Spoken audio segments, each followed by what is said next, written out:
La fraude la plus célèbre et la plus naïve de tous les temps. Vente de détecteurs de balles de golf comme détecteurs de bombes. McCormick.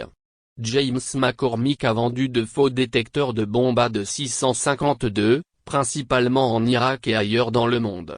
Il a acheté des détecteurs de balles de golf pour moins de $20 et les a revendus pour $5000 chacun. Les appareils contrefaits ont été vendus à de nombreuses personnes et ont donné aux acheteurs un faux sentiment de sécurité. Beaucoup de soldats, de policiers, de gardes-frontières et de membres du personnel de sécurité de l'hôtel pensaient même que cela fonctionnait. L'équipement a également été vendu au gouvernement de plusieurs États, dont la Géorgie, la Roumanie, le Niger, la Thaïlande et l'Arabie Saoudite. Même lorsque toute l'arnaque a été découverte, McCormick n'avait aucune culpabilité, et a déclaré sans vergogne que ses clients ne se sont jamais plaints du produit. Un blog qui incite les gens à traiter le cancer par la nutrition et la médecine alternative. Gibson. Bill Gibson s'est présenté comme une thérapeute du cancer du cerveau avec l'aide de l'Ayurveda, l'oxygénothérapie, le gluten, et un sucre, alimentation libre. Gibson a particulièrement ciblé les filles, les demandeurs d'asile et les enfants malades, et a suscité la sympathie en racontant sa fausse histoire. Elle a aussi promis de faire don de la majeure partie des revenus qu'elle a tirés de la vente de son livre de recettes, mais elle a en fait dépensé $91 000 au hasard en 2 ans, entre 2017 et 2019. Pour ses vêtements, ses cosmétiques et ses vacances. Il a donné seulement $10 000 à l'organisme de bienfaisance. Quand Gibson a été arrêtée, elle a admis que tout le diagnostic avait été fait. Pour inconduite, elle a été condamnée à payer une amende de $410 000 et des frais totaux de $500 000, y compris toutes les amendes, pénalités et intérêts. L'arnaque du prince nigérian. Dans l'escroquerie du fameux prince nigérian, les fraudeurs envoyaient des emails et des agents de filtrage grammaticalement mauvais pour identifier automatiquement les destinataires les plus naïfs. Les escrocs prétendent généralement être des gens riches qui ont besoin de protéger leur argent et ont donc besoin de votre aide. Les criminels ont demandé aux victimes de donner des détails bancaires pour transférer leur argent et ont par la suite promis de donner une part de leur vaste richesse.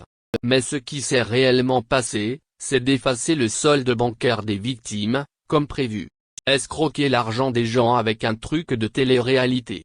Nikita Rossi, un Britannique, a fait croire aux gens qu'il produisait une émission de télé-réalité qui, en fait, n'existait pas. Une trentaine de candidats potentiels ont reçu une promesse de gloire immédiate et un prix en argent de $150 000 pour le gagnant.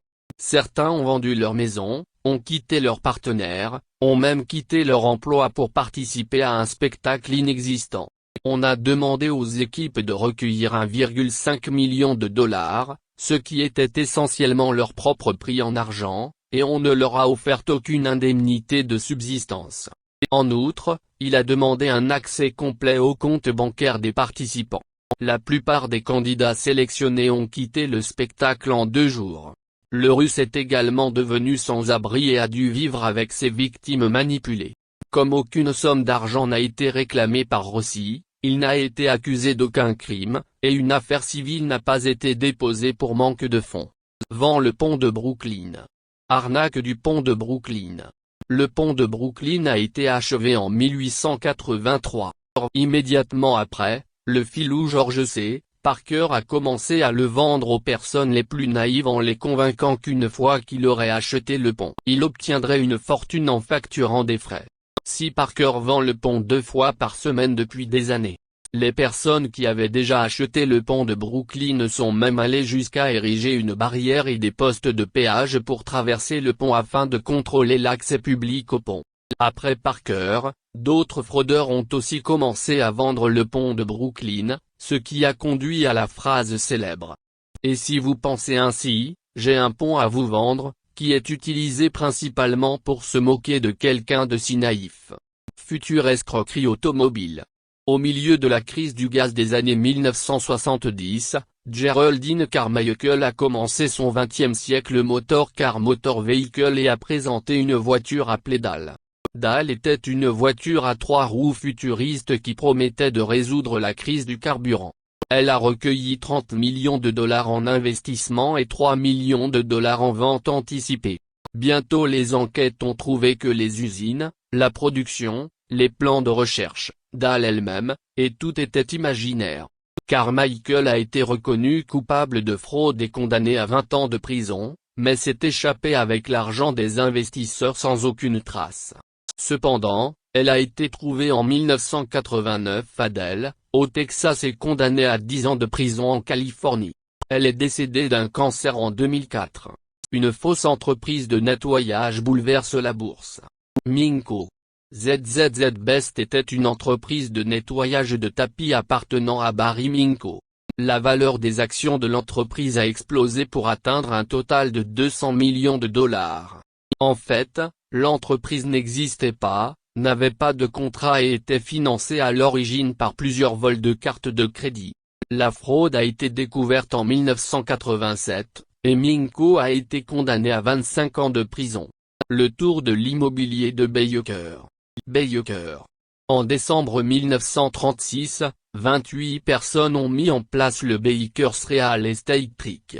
Ils ont affirmé qu'un riche homme de Philadelphie nommé Jacob Baker est récemment mort, laissant sa propriété ouverte à toute personne nommée Baker. Les fraudeurs ont recueilli 3 millions de dollars auprès de 300 Baker aux États-Unis qui ont payé leur argent pour les réclamations de leurs héritiers. Cependant, Jacob Baker n'existait pas du tout, tout comme la propriété.